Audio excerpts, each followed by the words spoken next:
নদিয়া জেলা পরিষদের নতুন সভাধিপতি হিসেবে নির্বাচিত হওয়ার পর দলীয় সদস্য এবং বিরোধীদের সমর্থন নিয়ে তাৎপর্যপূর্ণ মন্তব্য করেন প্রণতি বিশ্বাস। দায়িত্ব গ্রহণের পর আয়োজিত এক সাংবাদিক সম্মেলনে তিনি উপস্থিত ছিলেন। পাশাপাশি জগন্নাথ সরকার তিনিও উপস্থিত ছিলেন। জগন্নাথ সরকার উপস্থিত থেকে বলেছেন, রাজনৈতিক রং না দেখে বিকাশের কাজ হবে এ রাজ্যে।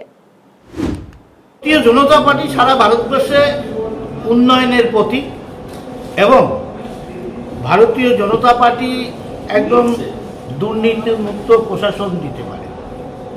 তাই 6 জন হওয়া সত্ত্বেও প্রথম আপনারাই জানেন আমি সাংবাদিক সম্মেলন করে বলেছিলাম যে আমরা দুর্নীতির বিরুদ্ধে স্বচ্ছ প্রশাসনের অঙ্গীকার করে বিবেক ভোট চাইছি। আমাদের একজন যেহেতু 6 জনের মধ্যে ওবিসি রিজার্ভ সিট, আর সেই কারণে তাকে সামনে রেখে আমরা নির্বাচনী প্রার্থী দেব। অর্থাৎ আমাদের যে 6 জন আছে তারা যেন এদিক ওদিক না চলে যায়। আমাদের ভোট সংখ্যা 6ই থাকবে।